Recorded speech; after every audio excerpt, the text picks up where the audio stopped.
Selamat datang di Berita Garuda Channel, channel tentang berita dan ulasan timnas sepak bola Indonesia, terupdate dan terkini.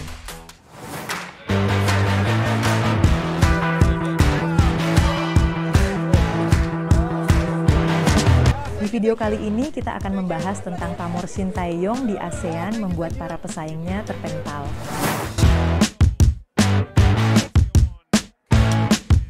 Kemudian ada kabar dari Italia, di mana Jay Itzes yang akan mencoba beradu kuat dengan striker ganas Napoli sebelum menjajal striker Arab Saudi.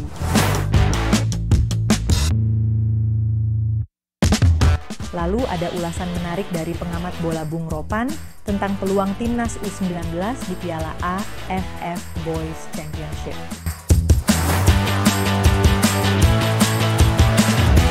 Sementara itu, pelatih Filipina berharap Arkan Kakak redup sinarnya saat bertemu Filipina nanti.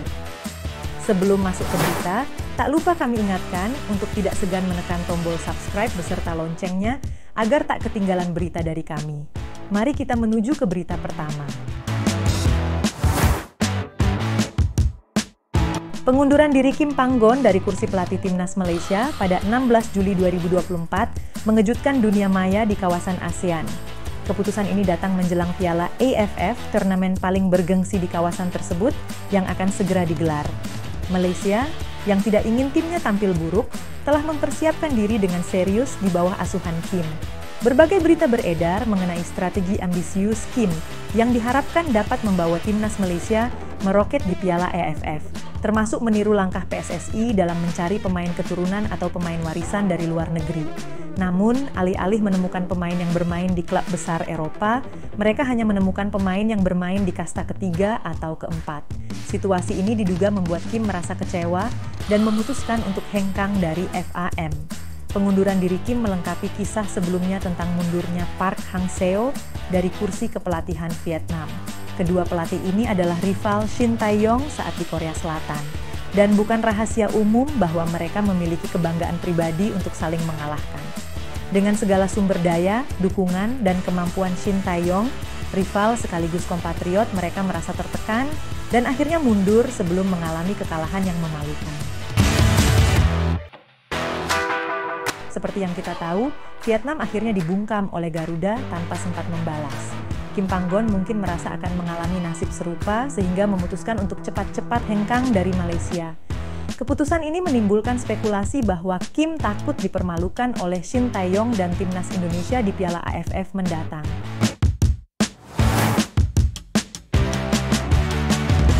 Bek timnas Indonesia Jay Itzes siap tampil di Serie A musim 2024-2025 bersama Venezia, dan laga perdana mereka akan menghadapi Lazio pada 17 Agustus 2024. Jay, yang berhasil membantu Venezia promosi ke kasta tertinggi Liga Italia, kini harus berhadapan dengan striker ganas timnas Italia, Ciro Immobile. Immobile dengan pengalaman 13 musim di Serie A telah mencatatkan 201 gol dan 51 assist dalam 353 pertandingan, menjadikannya tantangan berat bagi Jay yang baru menjalani musim perdananya di Serie A. Rumor beredar bahwa Jay sedang dilirik oleh Torino, dan jika transfer ini terrealisasi, ia malah akan menghadapi tim yang lebih berat, AC Milan di laga perdana. Jadwal berat ini akan menjadi ujian nyata bagi Jay untuk mengasah kemampuannya melawan pemain top Eropa sebelum menghadapi pemain depan Arab Saudi di kualifikasi Piala Dunia 2024 pada bulan September. Apakah jadwal padat dan berat ini akan menjadikan Jay Itzes sebagai defender top Asia atau justru akan menjadi batu sandungan yang menghambat karirnya? Dengan segala tekanan dan ekspektasi yang ada, Jay harus membuktikan bahwa dirinya layak menjadi andalan di lini belakang. Tidak hanya bagi Venezia, tetapi juga bagi timnas Indonesia.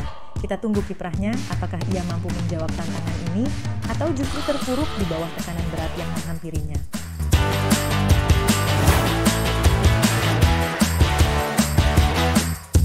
Pengamat sepak bola Roni Pangemanan yang akrab disapa Ropan memberikan pandangannya mengenai laga antara timnas Indonesia U19 dan Filipina U19 di Piala AFF U19 2024. Menurut Ropan, pertandingan ini sangat krusial bagi Garuda Nusantara, julukan Timnas Indonesia U19. Dalam kanal YouTube-nya, Bung Ropan, ia menekankan bahwa Indonesia tidak boleh meremehkan lawan, terutama dalam pertandingan pertama melawan Filipina. Ropan menambahkan bahwa laga-laga awal di sebuah turnamen selalu sulit dan penting untuk dihadapi dengan serius. Timnas Indonesia U19 yang dilatih oleh Indras Jafri akan menghadapi Filipina pada laga pertama mereka di Piala AFF U19 2024 yang akan digelar di Stadion Gelora Bung Tomo pada Rabu 17 Juli. Dalam turnamen ini, Indonesia berada di grup A bersama Filipina, Timor Leste, dan Kamboja. Sementara itu, grup B terdiri dari Laos, Vietnam, Myanmar, dan Australia, dan grup C diisi oleh Malaysia, Thailand, Singapura, dan Brunei Darussalam. Ropan menekankan pentingnya setiap pertandingan di fase grup ini, mengingat persaingan yang ketat dan pentingnya memulai turnamen dengan baik.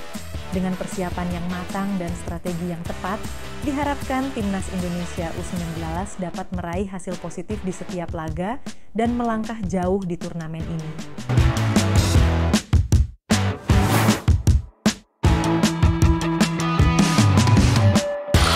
Arkan Kaka akan menjadi salah satu pemain andalan Timnas Indonesia U19 di ajang Piala AFF U19 2024. Tim lawan, Filipina U19, sudah sangat mengenal potensi Kaka.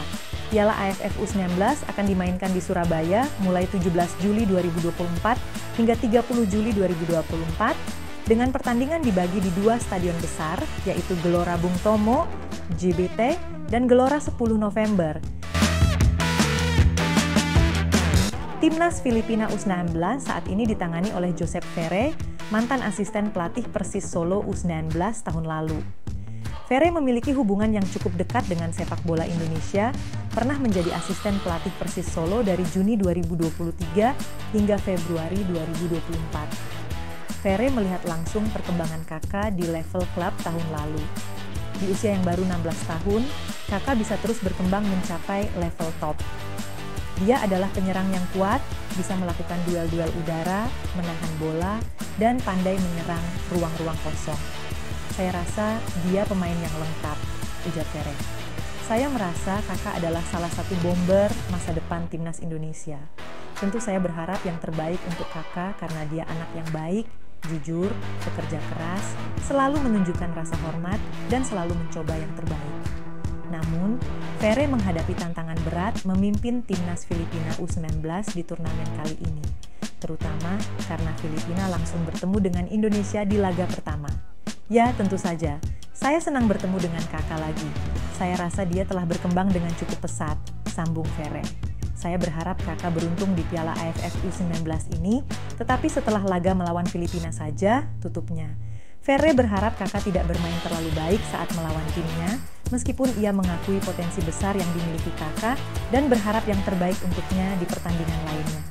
Terima kasih sudah menonton berita dan ulasan kami. Jangan lupa like, subscribe, dan tulis komentar kalian. Pasti kami balas. See you guys.